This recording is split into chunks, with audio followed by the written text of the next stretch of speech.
Mes chers compatriotes, nous finissons tous l'année 2021 comme nous l'avons commencé, c'est-à-dire dans le doute, dans le questionnement, dans l'inquiétude et dans la peur.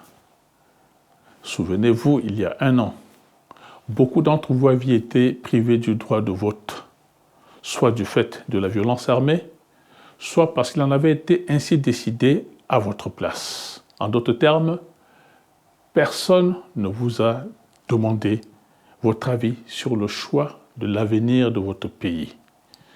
Le seul choix qui vous était offert, c'était celui de la violence armée et la violence politique, voire la violence d'État.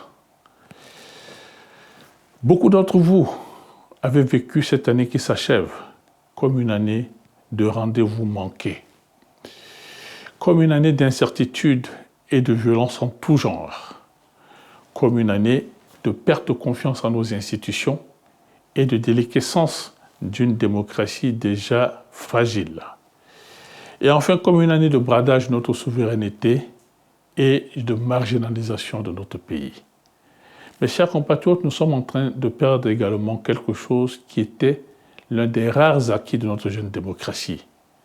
La capacité de nous exprimer librement, de donner notre avis sur les faits de société, de dialoguer, de réclamer la paix et même d'apporter notre participation à la quête de cette paix. Ce n'est pourtant pas un cadeau, c'est un droit. Et ça doit même à terme devenir un devoir citoyen.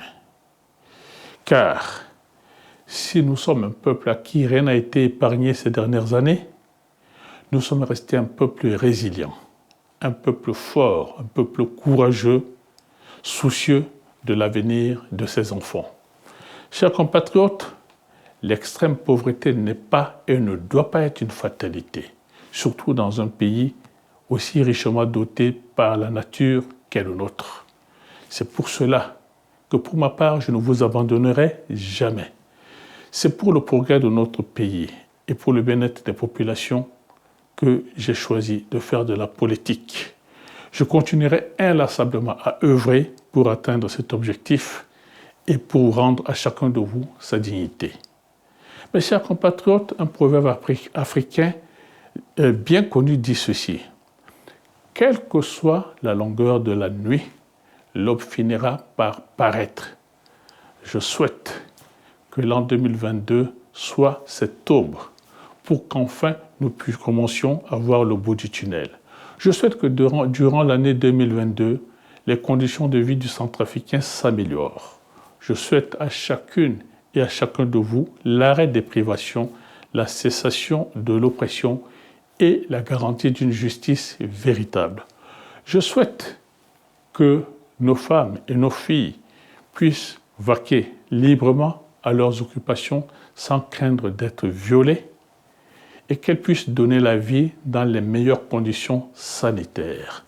Je souhaite que nos enfants puissent tous aller à l'école dans l'enthousiasme et avec confiance. Je souhaite que leurs parents puissent poursuivre leurs activités économiques en sécurité pour pouvoir nourrir leur famille. Et enfin, je souhaite que nos jeunes trouvent du travail, qu'ils s'épanouissent et qu'ils se construisent un avenir meilleur. Je souhaite que cette année 2022 apporte à notre pays la fin des conflits armés et le début d'une paix durable. Et je vous souhaite à tous et à toutes beaucoup de bonheur, beaucoup de santé, beaucoup de succès. Bonne et heureuse année 2022. Que Dieu vous bénisse et qu'il bénisse notre Centrafrique.